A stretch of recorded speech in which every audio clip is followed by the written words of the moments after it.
that stuff.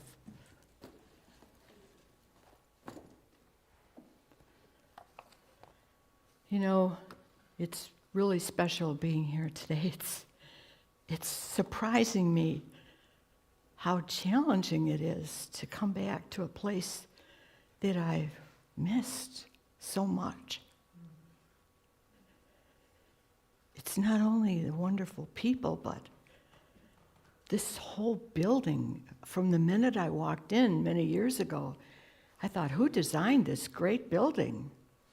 What a brilliant mind. And I think Lori Clark had a lot to do with it, didn't she? Anyway, thank you for having me. Oprah once said, you don't have to know all the right moves. You just have to know the next one. Yeah. You already know you're the light of the world. You've heard that a couple times, right? It's expressing it where we usually get tripped up. In Conversations with God, Neil Donald Walsh said, life begins at the end of your comfort zone. We've heard that a lot of times too. How about an example of what it feels like to be out of your comfort zone? A quickie that we can do right now. Imagine that you're annoyed with something, maybe me, and just fold your arms. Okay, now hold it. Fold your arms, real good. Hold it there. Now very slowly fold them the other way.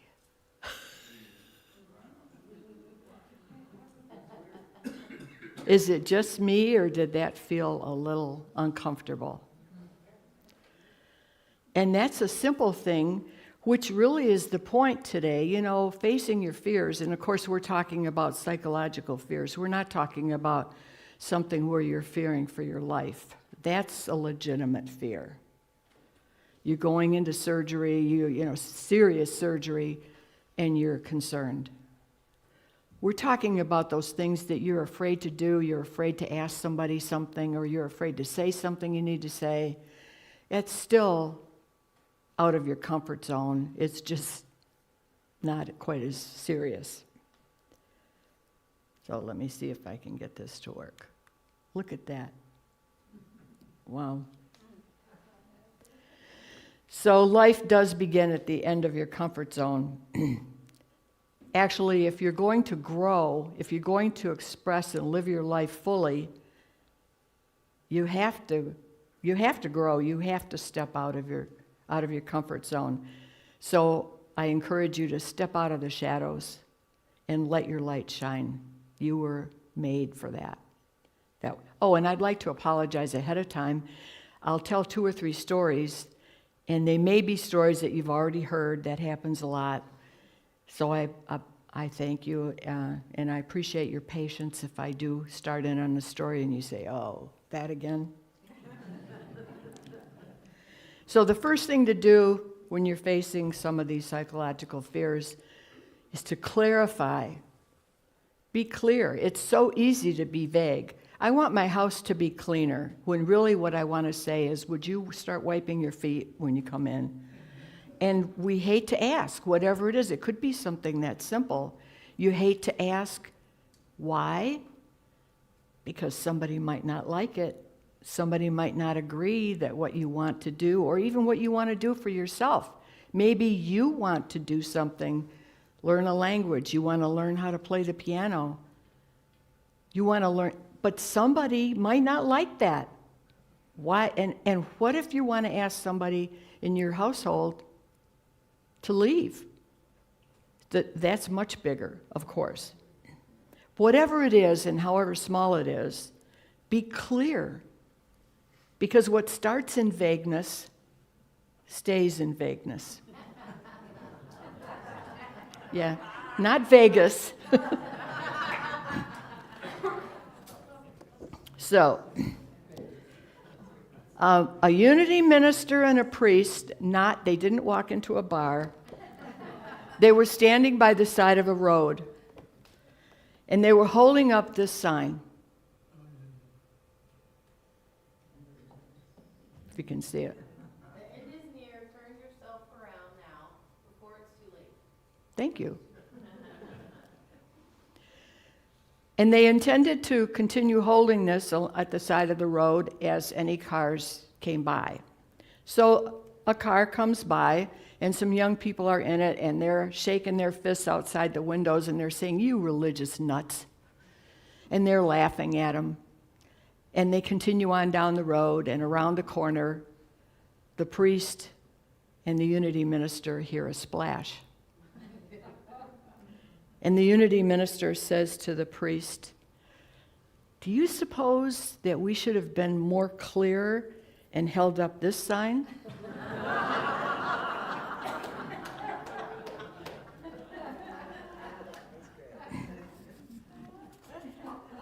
Okay. Oh. So that's a real good example, but probably not very realistic. But what starts in vagueness stays in vagueness. People don't, you think they might know what you're talking about, but if you can just hone it down and be more specific, you're a lot better off. A 10-year-old girl was studying, she was hanging out with her grandmother a lot. Her grandmother was babysitting for her, and her grandmother was teaching her about the Bible. So she had many questions over time, and one day she said to her grandmother, "Grandma, which virgin was the mother of Jesus?" And the grandmother says, "What do you mean, which virgin was the mother of Jesus?" And she said, "Well, Grandma, was it the Virgin Mary or was it the King James Virgin?"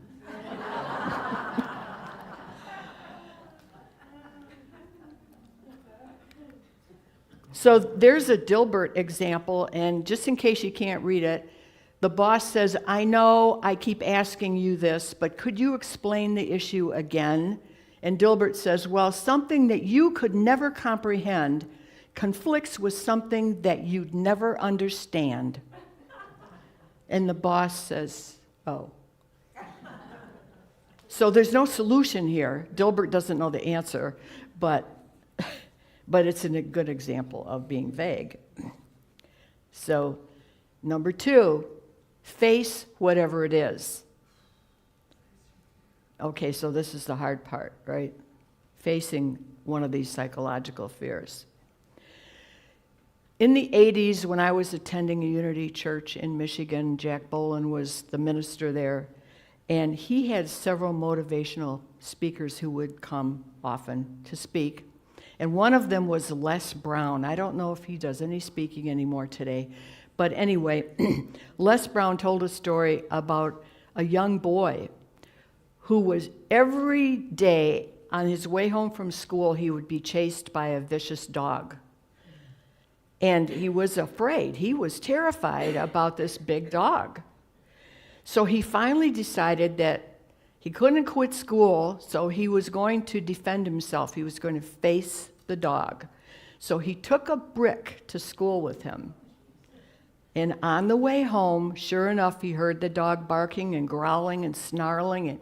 And he just took a deep breath and grabbed his brick, turned around to face the dog, and the dog had no teeth. And so many times when we're talking about these psychological fears, I hate to ask my family member this question, or I hate to tell people I really want to go to a different church, whatever it might be, oftentimes it doesn't have as much teeth in it as you thought it might. It doesn't hurt quite that much. It is tempting to put it off, though, but then it doesn't prevent us from dying, it prevents us from living. Well, we don't want to risk feeling foolish or looking foolish. In the Bible, Moses was an example of this. Remember, God wanted Moses to lead his people out of Egypt? Well, Moses didn't feel up to the job. He tried everything to get out of it. He said, "Who am I that I should go?" And God even said to him, "I will be with you." And Moses said, "But I stutter. My brother is much better at this. You should ask him." And of course, we know that Moses ultimately did it. But That's a good example. He was terrified. He was sure he couldn't do the job. Guaranteed, whatever it is, if it's in this category of something that you're fearing or that you're just not looking forward to, it's going to be uncomfortable. Just like when you switched your arms. Just a little uncomfortable. The Gospel of Thomas says, if you bring forward that which is within you, it will save you. And if you do not bring it forward, that which is within you will destroy you. Oh, that's heavy. But it could save you. It could make all the difference if you face what you truly need to do or say right now. But one thing is for sure, there will be somebody, quite likely, who doesn't appreciate you.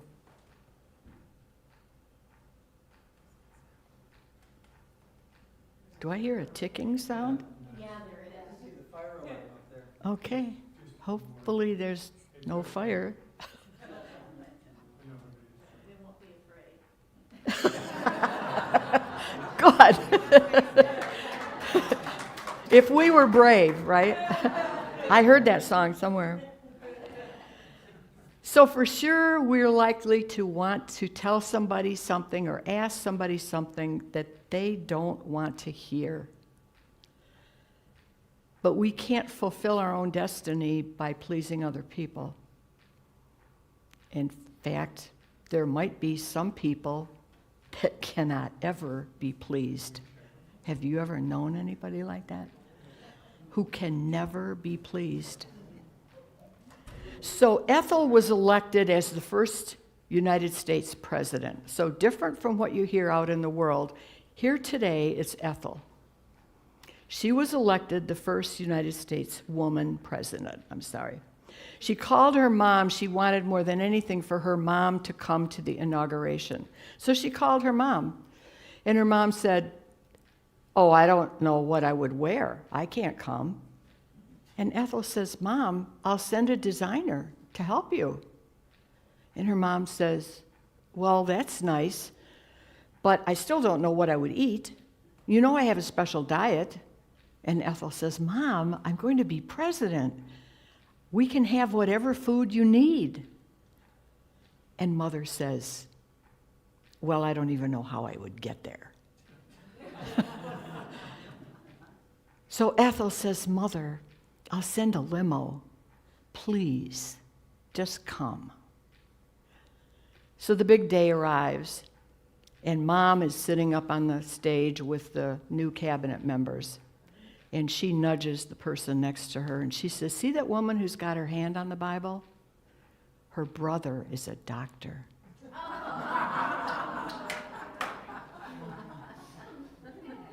No matter what you do, somebody isn't going to like it. Because there's some people that can never be pleased. So the last thing is, you need to firmly believe in what you're doing. You need to know, even if you want to ask somebody to wipe their feet when they come in the house, you might feel, this is the time, I'm tired of it, I really need to do this. It's important for me to have this person do something for me, even if it's as small as that. And the big thing here is to focus on what you believe. Don't focus on the struggle. Because what happens when we focus on the struggle expands. You know, when you put a microscope on a flower, it looks like the flower is bigger.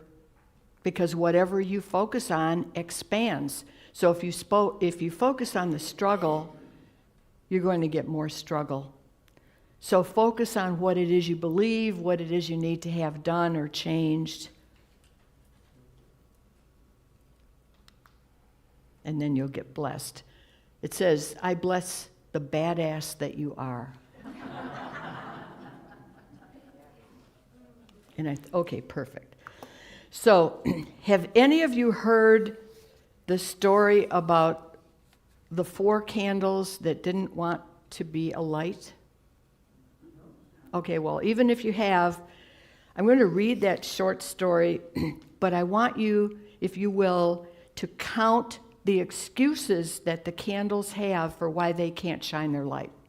And it's lesson 10, so you can count them on your fingers. There was a blackout one night, and I fumbled in the closet where we keep the candles. I lit 4 of the candles.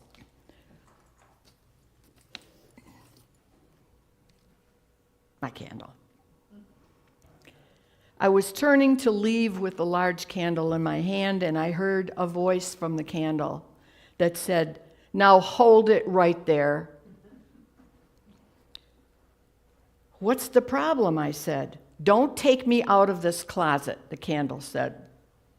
"You have to stay, Michael." He didn't listen. Because, no, I missed a story.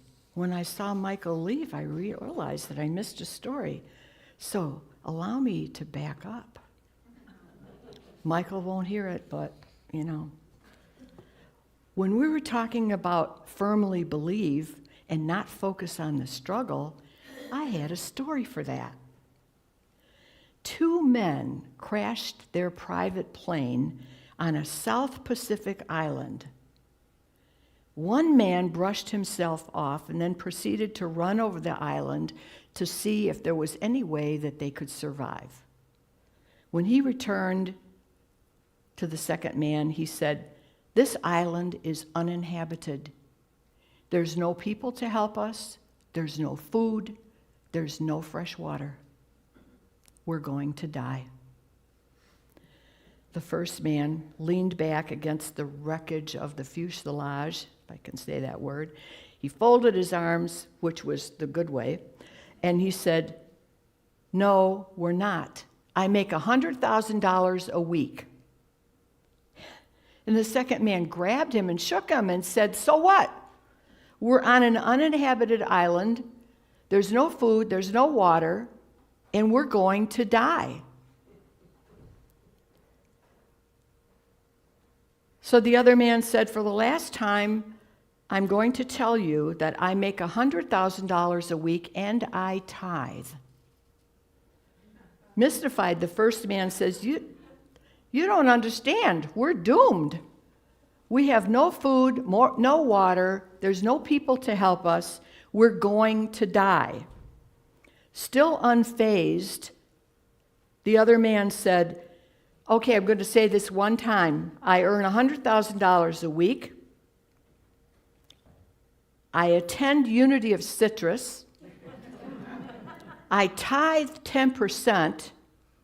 Michael will find us."